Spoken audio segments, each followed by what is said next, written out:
My family and I, we have chickens, and we were actually processing some of those chickens the day of the storm. It's a normal night, just a slower night in Decatur, not much going on. I think we had ordered pizza and hung out.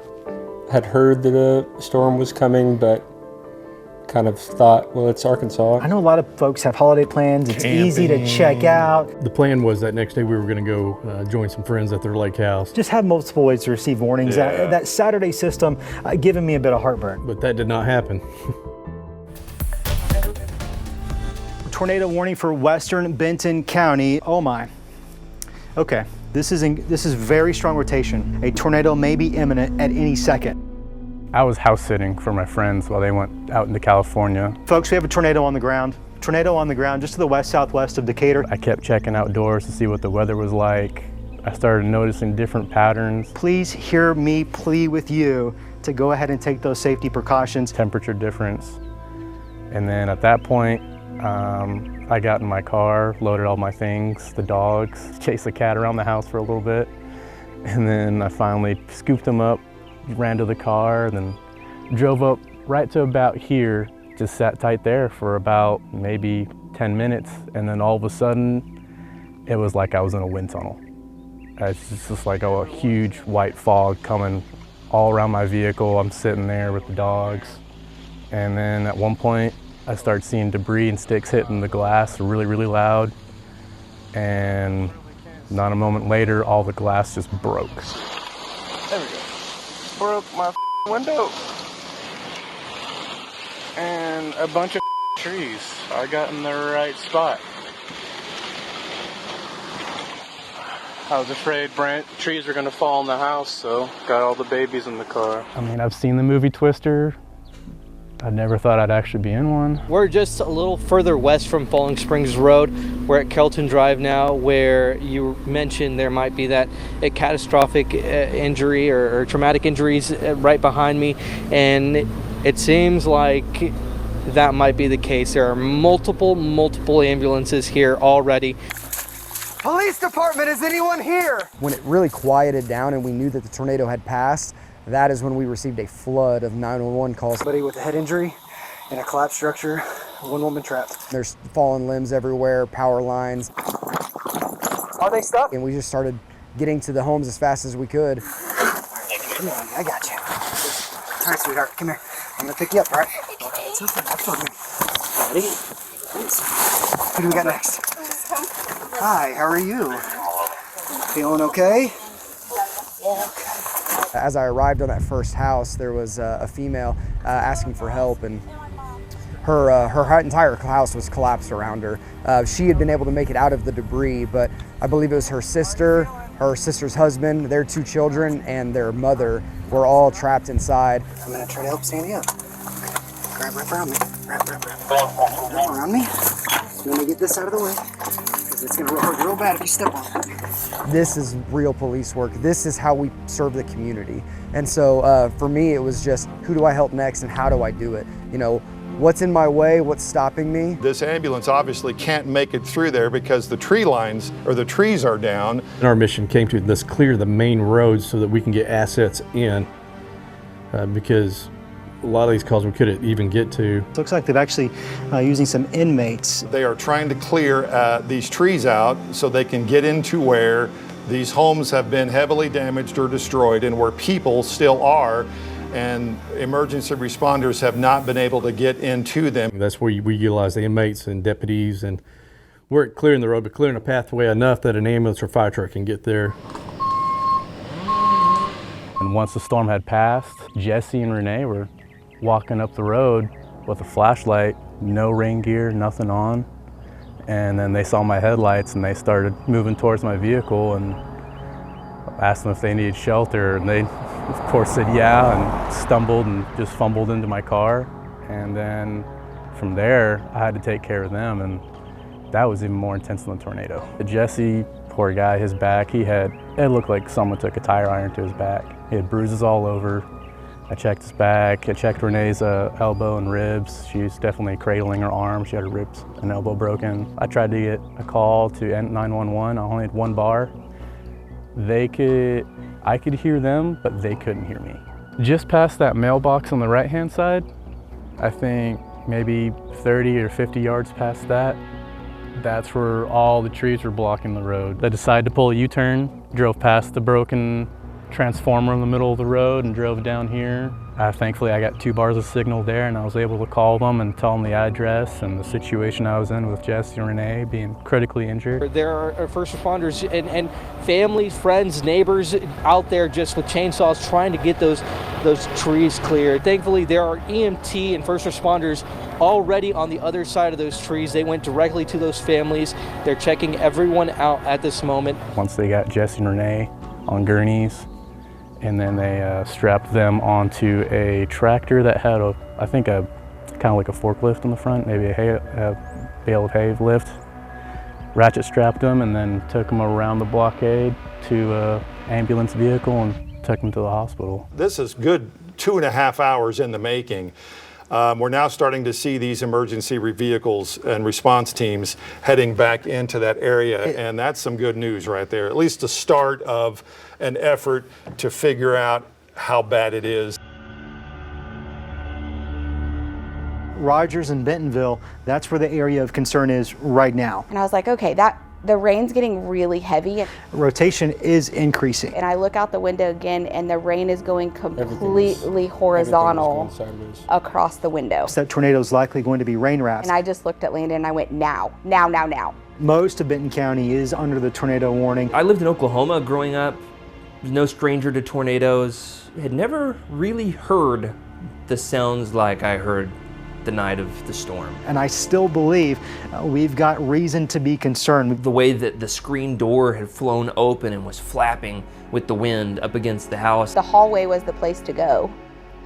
It was really our only internal walls on the house. We have multiple reports of a tornado on the ground. We're going to the hallway with the boys and look up, and that there's sheetrock and rain coming through the attic fan. Yeah. And so it was like, well, that's no longer an option. We had to clear out all of our luggage and cleaning supplies out from underneath the closet under the stairwell, kind of a Harry Potter closet, you know.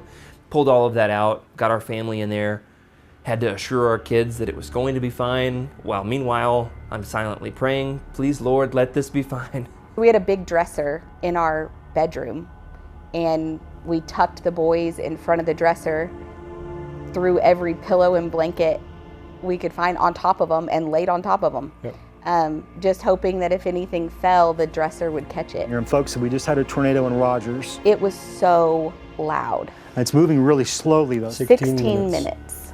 16 minutes is how long it lasted. Mm-hmm. And it felt like hours, just waiting for it to stop.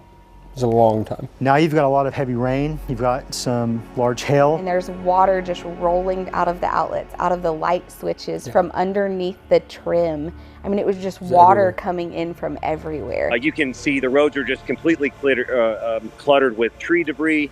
The lights are out here, and with what little light is now shining with the moon here, you can see that there's a lot of damage. It's not just going to be, unfortunately, Suzy Q, but even the neighborhoods. The roof was the first thing that went. It peeled off like a tuna can. Got out of the closet to go check on it, looked out the window, and there were just trees everywhere all over my back deck. Whenever we walked outside, there's trees down everywhere, and it looks like a war zone. As close as what I can describe as like a third world, not knowing where you are, dropped off. That's what we felt. I ran outside, some other neighbors did as well. We were all checking on each other. So many of us were home during the storm. So many of my neighbors had trees that came down on their houses, and all were unharmed. It was really terrifying and yet also remarkable. Debris wrapped around street signs knocked over, power line poles damaged. Again, you've got debris wrapped around those, street lights hanging. I took a turn right to go down Walnut to check that out, and then I realized, wow, this is not going to be good. Sirens, emergency personnel up and down the roads. There's a lot of folks that are hurting here this morning. A lot of folks need help and going to need our support here. But when it really hit me, that's when I got to our 911 dispatch center downtown. When I walked in and I looked at the 911 board, and there's over 1,200 911 calls. You know, they would clear 10 and 20 would come in. Then I started realizing, looking at the map where the 911 calls are, I'm like, this is more than one tornado, or this is a tornado that's 30 miles wide. And in fact, it ended up being multiple tornadoes. I knew at that point we were going to have everybody, all hands on deck. The emergency response by everyone that asked was amazing, it really was. But for a brief time there, it was a little bit overwhelming. I'll be honest that one of my first feelings was a deep emptiness, a hollowness, a sense of dread of what has just happened to this community that we have come to love so dearly. We love living here. It's been a lifelong dream of mine to live in Northwest Arkansas, and now it's like, this is not the place we want to be right now.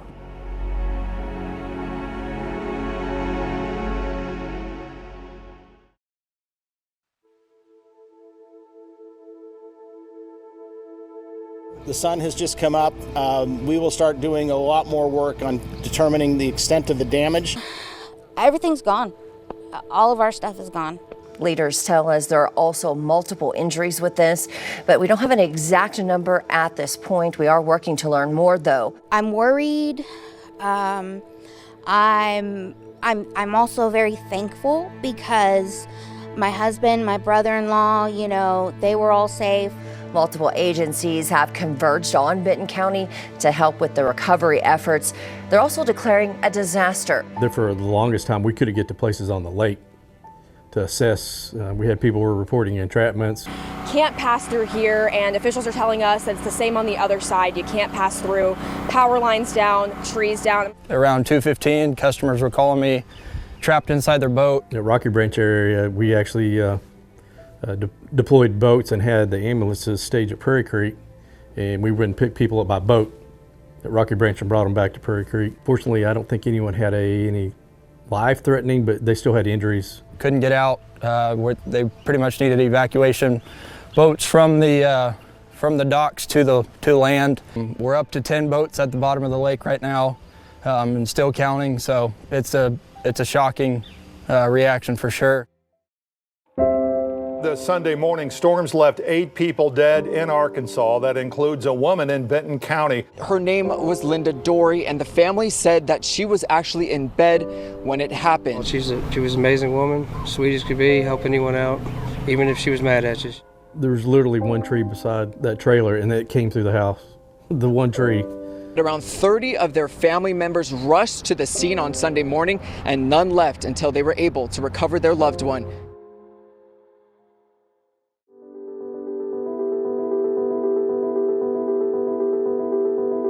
The damage from the powerful storm that rolled through Rogers can be seen pretty much everywhere you go. Just looking at our street with these beautiful matured oak trees everywhere were completely blocking the road in both directions. It was a feeling of, this is going to take a lot of work to clean up. I was also concerned for, of course, our church members. None of our members were injured or killed in the storm.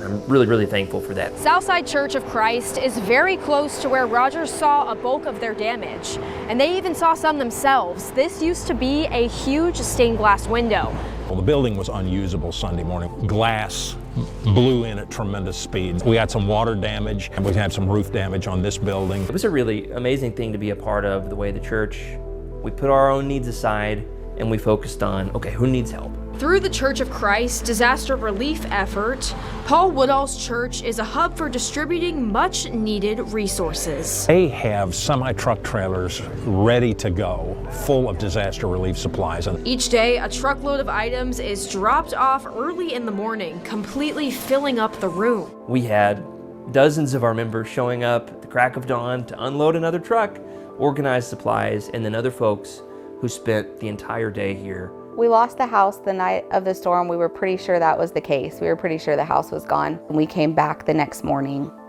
to see how bad everything was and to see there was anything we could get out. There were already chainsaws and just a ton of people out helping. I took the dogs to Austin's parents' house, got a well-deserved hot shower, and then tried to sleep. I couldn't sleep, and then not an hour later, my father and my friend came in from the flight, and they embraced me, hugged me, said thankfully I'm alive, and then drove right back out here. I told them, man, I wouldn't expect much. You're probably gonna have a bunch of trees on your house. This was Austin and Jessica Rodriguez's home before the Memorial Day weekend tornadoes hit. And this is what it looks like now. I didn't expect this whole house to be blown off its foundation 100 yards northeast of where it was. It was very shocking, extremely shocking, very emotional. It was kind of neat to see once it happened. I mean, I could see people jumping in their cars, getting their loved ones together, jumping in their farm trucks, getting chainsaws, because once it happened, I mean, you start hearing chainsaws everywhere. Any direction you'd look, you'd hear a chainsaw going. People cutting trees and trying to get out and help each other. You can hear these stories over and over, how our community came together. The humanity that was seen through those months after that, to me, that was a bright spot, if you can look at a bright spot in all this.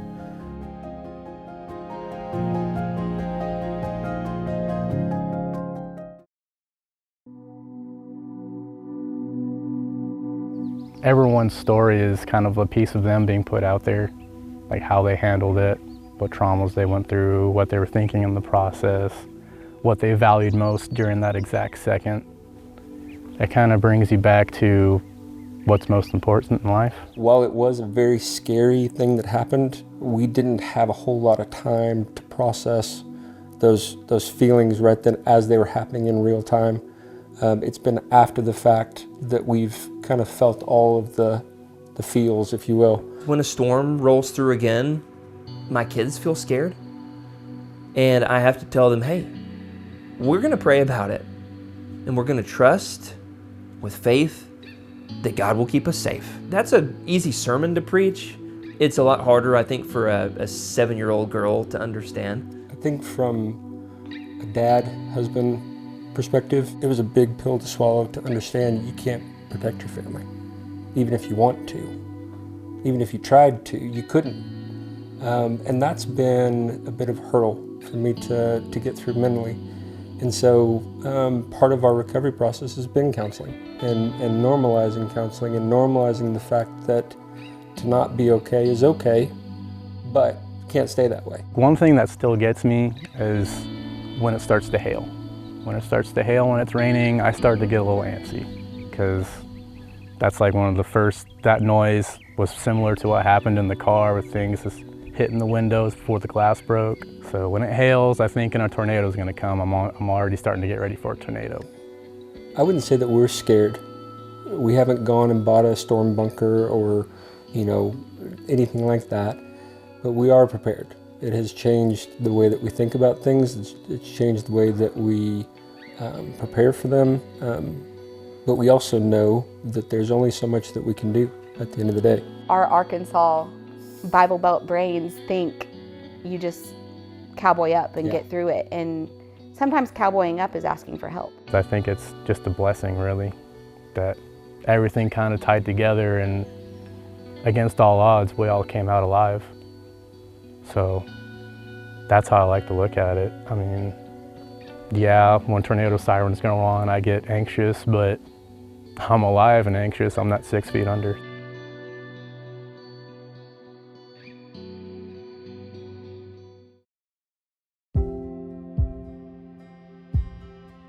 We were asked multiple times, do you want to move? Like, do you want to look at another house somewhere else, or would you want to look at a different lot? But we love this area. We love this neighborhood. It is a pretty little house, isn't it? It is a pretty little house. Yeah. There's been fun parts of getting to build our tiny dream house. The reason that you're having to do it is not awful. Fun. It's been a lot. It has been a whole lot, more than either of us expected, but it's come with some good things. A lot of good conversations have come from it. Oh, it's okay. Nope, the storm is over. I know it was so bad and it was so scary, but you did so good. I'm sure that if we spoke to those people now, many of them would say that that was probably one of, if not the worst day of their life. It's gonna be just fine. You guys did so good. You guys listened to your parents and did everything right. And you guys are safe now. To be that lifeline in those moments, that really was the most pivotal moment in my career so far. And I will always look back at that as a tragic event, but I'll always have happiness and pride that I was there and able to be of assistance to them in such a tough time for their lives. Even in the face of most horrific situations, God surprised us with His goodness. People showed love and self-sacrifice in a way that reminded me what this is all about, being a minister, being a human, that we ought to help each other. We ought to get to know our neighbors. We ought to offer to lend a hand when somebody needs it. Because you know what? You never know when you're going to need the help yourself. Life came at me at, what was it, at least 140 miles an hour wind. And we all came out all right. We're still alive. So, I mean, if you can go through that, you can go through a lot more than you think you can. Like when I come here, it's a great reminder of things can be bad, but they could also be beautiful at the same time.